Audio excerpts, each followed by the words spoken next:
Hey, what's going on, everybody? How you doing? Yes, sir. How y'all doing? I'm your man Mazo, and over here is Clay from Brooklyn. Football with the fellas. it's all about Big Blue, baby. It's all about Big Blue. Yes, sir. Yeah, Clay from Brooklyn and I were just talking. We just like we still got our smiles on our faces. We're still excited about the Giants. That Oh, yeah. doesn't, the record doesn't stop us from enjoying the Giants. Not at all. And you hear us talking about them sometimes negative. It's not really negative. It's like constructive criticism. I shouldn't even Tough call love. it criticism. It's like Tough we love. call it like we see it. Yes, yes. If we don't play well, we let you know. When you play well, we let you know. Exactly. That's just how it is. Absolutely. Absolutely. No, tough love is important. I mean, you got to be able to tell the truth. And, it's not doing anyone any favors to pretend this is going well. It's not going well. No, not at all. And I got something to say about that too today in this episode. Definitely. All right. Something I heard today, which was beyond conception that he even said this. And I just definitely want to talk about this today. So Go ahead. Oh, you want me to bring it up right now? Hit me. Hey, okay, let me show you something right here. Give me a second here. Okay. All right. The Giants' record right now is 2-5. Yes. And we are what? Not first, Last but place. last in the NFC East. Last in our division. Not first. Where are we? Last place in the division. Last place. Now today, the Giants owner, John Mara, he came out when they were asking him about, they were talking about GM Joe Shane and head coach Brian Dable. Right. And I quote, John Mara stated, "No changes are being made this season, and I do not anticipate making any changes in the offseason either. I think I will try to be more patient than maybe I've been in the recent years." And I said, what? Wait a minute. We are 2-5. We are in last place, and you're saying you're not going to make any changes whatsoever. That scares me. Scares me. Let me tell you why. Okay. This we're gonna call this segment Mazo, make it make sense. I like that. See this guy right here? Daniel Jones? This is who we got when we started. Strong young man. We thought we had something good here. Yes. This is what we have now. Every week we see him in this position. It may be a different color jersey, but he's in this position. He spends a lot of time on the ground. A lot of time. Daniel Jones has been in the league for 6 years. He's been a starting quarterback for the Giants for 6 years. Yes. His record is 24, 41, and 1. Yes. Let me say that again. 24, 41, and 1. That's not good. 68 touchdown passes in 66 games. Also not good. Not great. 44 interceptions, 48 fumbles. These last two from your starting quarterback. Right. These last two mean we don't have the ball anymore. He is on offense. He's giving the ball to the other team. And he doesn't do a lot for our offense. But Mr. Mara said we're not going to make any changes. Well, in fairness, the question, I saw that also. The question they were asking him was not about Daniel Jones. It was about, like you said, Joe Shane and Brian Dable. When he said no change can be made, I think he meant at head coach and general manager. I don't think he necessarily meant that there won't be any changes made, like to certain positions or certain players. Like this one? Like that one, for example. Okay. I think if Brian Dable said, I'm going to bench Daniel Jones in a week or two, I don't think John Mara would say, hey, I said I'm not making any changes. You can't do that. I don't think. I give him, I'm Mr. Optimistic. I'm giving Daniel Jones, Dan Nichols, not even Daniel, Dan Nichols, I'm going to give him 2 more weeks. Okay. 2 more weeks. And we know this game coming up is against who? The Pittsburgh Steelers. The 5-2 Pittsburgh Steelers. And their defense is the defense okay? Nope. It's outstanding. It's outstanding defense. Okay. They have an outstanding defense, you're saying? They are second in the league in points allowed. They're giving up 14.4 points per game. But we only score like 3 a game, right? So Well, we score 14 a game. We score 14.1, and they give up 14.4. I think we do well to get to 14. We haven't gotten to 14 in a minute. So if we got to 14, that'd be a good day for us. and the game is, it's not on Sunday, but it's on Monday night.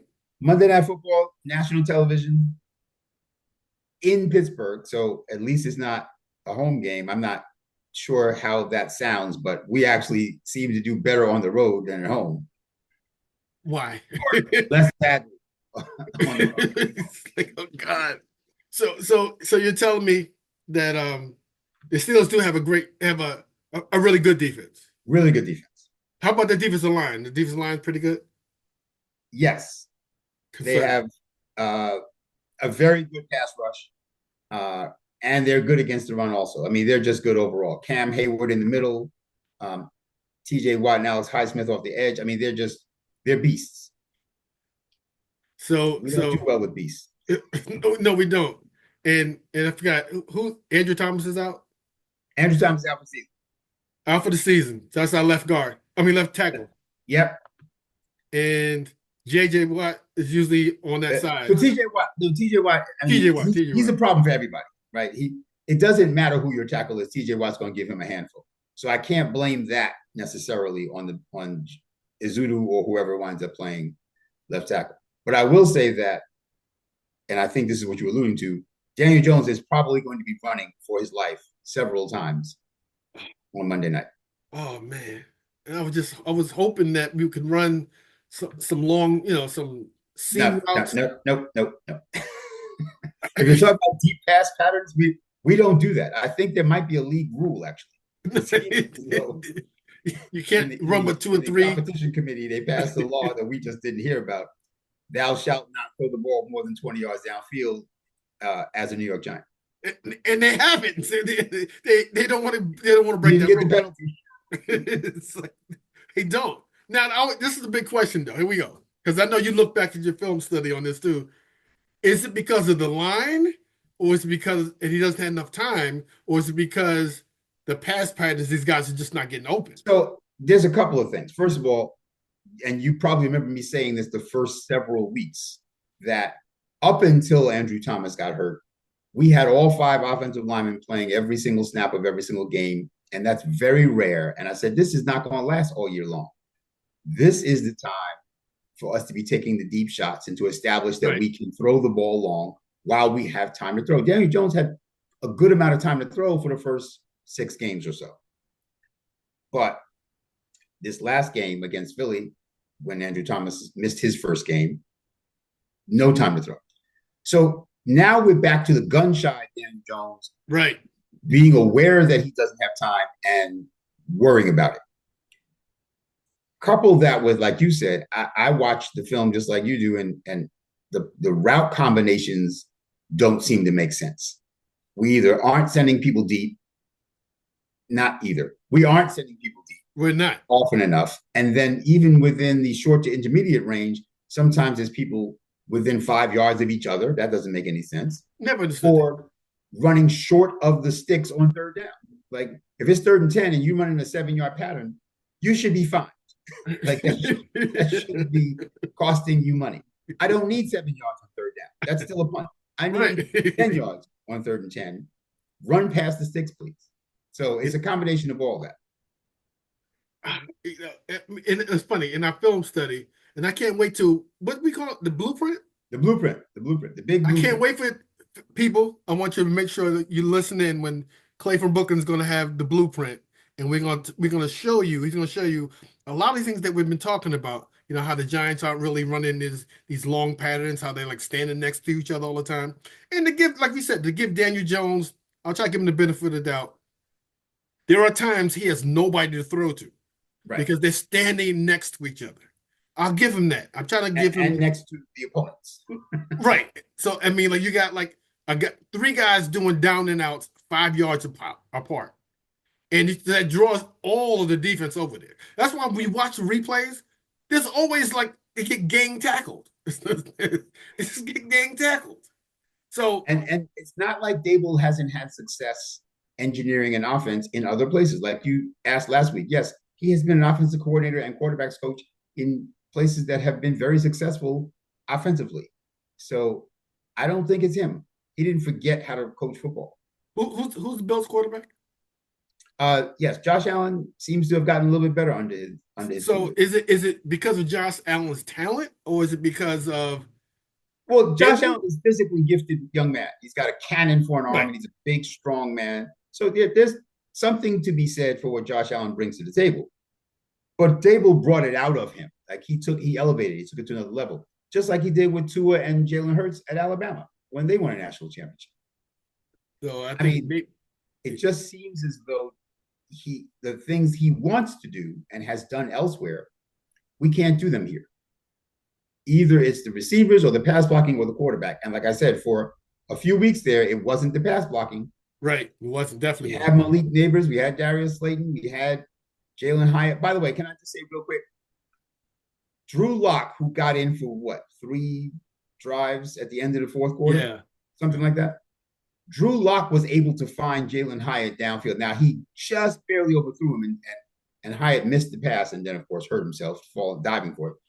But he put the ball right on Jalen Hyatt's hands, basically, in 3 drives of 1/4 of one game.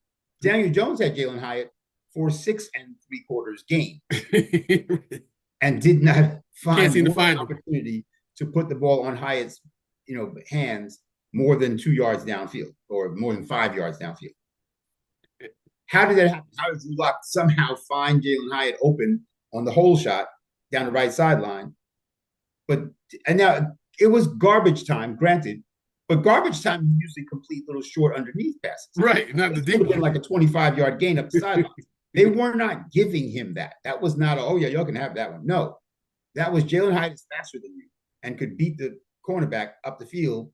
And if you throw it with anticipation, you can get the ball there before the safety comes across over the top with the help. Big thing that Daniel doesn't do. He has to Daniel does not see do the that. guy open, and then he decides to throw. After And he's his been arm staring isn't at him. strong enough for that. That's Daniel. I'm trying to hang on to you, buddy. I'm trying to hang on to you, but Well, you're that makes making one it of tough. us. And I know it's difficult. You got offensive line is a little shaky at times. I understand that, but Right. you got to get rid of the ball. You got to get rid of the ball. And the pass that he threw to Darius Slayton last week, that Malik Neighbors was pointing back at Slayton Oh, saying, he's open, throw it to him, which is kind of embarrassing for your rookie wide receiver to have to tell you where to throw the ball, but it is what it is. extremely embarrassing. But that pass, had he hit Slayton in stride, would have been a huge play, maybe a touchdown, but certainly a huge play. But instead, he makes Darius stop, turn around, dive backwards. Now, he probably should have still caught it, but that would have been, a 12 or 14-yard gain instead of a 30 or 40-yard gain, even if he did catch it. Right. And we're not that team that can give up a 30-yard play for a 14-yard play and be okay with that. No, not at all. That was our shot. Not at all. Now, So how let me do say something real quick, if I may, about this upcoming game. Oh, please. You talked about the fact that Pittsburgh is great in defense. They are. They're second in the league in points allowed. Mm. The Giants actually are tied for 12th in the league in points allowed. We only give up 21.3 points per game. So our defense is actually playing pretty well. 12th in the league is solid, and we're still leading the league in sacks. We still have sacked the opposing quarterback more than any team in football, which usually is a good thing. Right? Exactly. Pittsburgh is 16th in the league in scoring on offense. They're averaging 23 points a game. We are tied for 30th in the league in scoring with 14.1 points a game. So how many teams?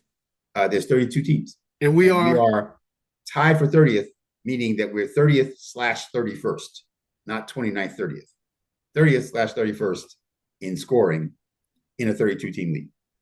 So basically, we're not scoring.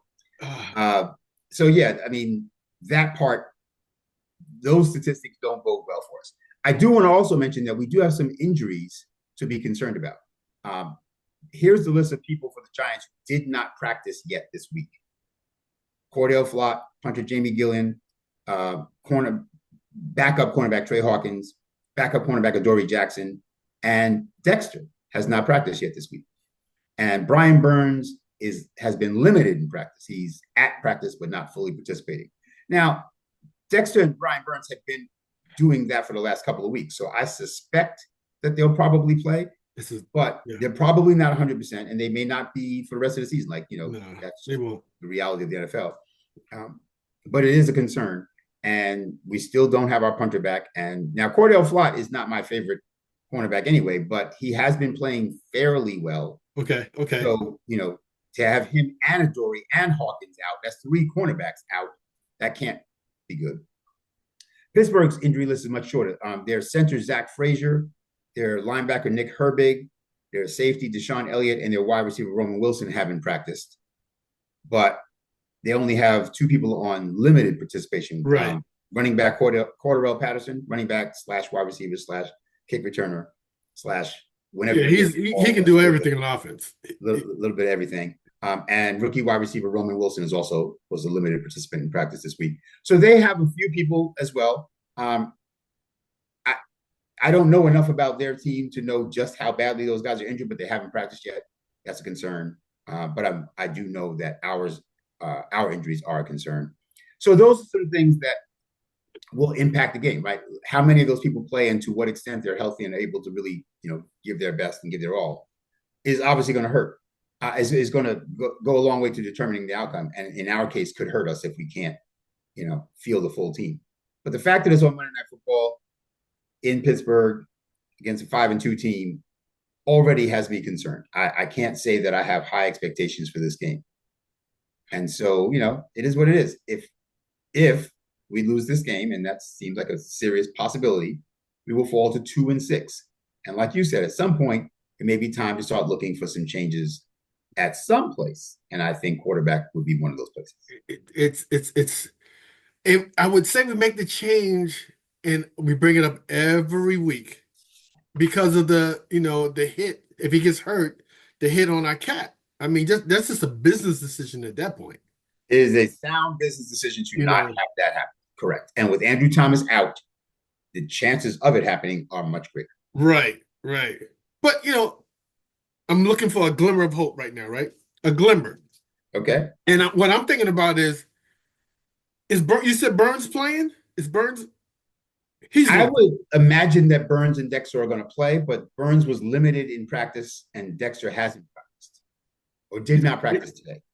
Those 2 are going to play, and they're going to get all after. Russell Wilson's going to be back there. Russell Wilson is there. They're going to get Russell. Russell can't run away like he used to. So correct. He is 35-year-old man. Years ago. He's not doing that. So I think we're going to get to him a couple of times. I really think we're going to get to him a couple of times. Yes. We have to start getting strip sacks, not just sacks. We're leading the league in sacks, but for some reason we aren't turning the ball over through those sacks. And that's what, as bad as our offense is, the defense has to go in there and say, you know what, I need to knock the ball out. Right. I need the ball, not just the tackle. It's pretty much, it's probably the only way we get past midfield. Remember the old joke about the Giants defense back in the 50s, that when the defense would come off the field, they would look at the offense and say, all right, you guys go out there and hold them. Basically, that's where we are again. Right? That's where we are. We're like, offense, please don't throw a pick six. Please don't fumble. We'll score. We're close to that right now. It's funny, if the Giants offense can just stay on the field honestly, if they can have a couple of good drives, the defense will play so much better because they're not back on the field within like a minute and a half that they got off the field. And if we kept the game close, right? It's one thing to play defense in a scoreless game. Like the game I went to last week for the first quarter and a half was a scoreless game, and our defense was getting after it. But after a while, when you're down, 7-0 and then 14-0, and you're thinking, we're not scoring 14 points. Like, this game is over. It becomes demoralizing. You don't actually consciously say that, I'm sure. Right. And you certainly don't say it out loud. But when you see plays like that play that Tay Banks had, where he kind of looked like he gave up on the play and let Jalen Hurts run right past him. Yeah. And I'm not trying to excuse that. Don't get me wrong. But I can imagine every now and then a defensive player saying, why am I killing myself? This game is over. We're down 21-0. We are not scoring 21 points or 21-3. We're not scoring 22 points in this game. So whether they get another first down or two or not isn't going to impact the outcome of the game. It's very frustrating. We're gonna. I'm just in my mind. I was trying to put a score in my head. And it's really difficult.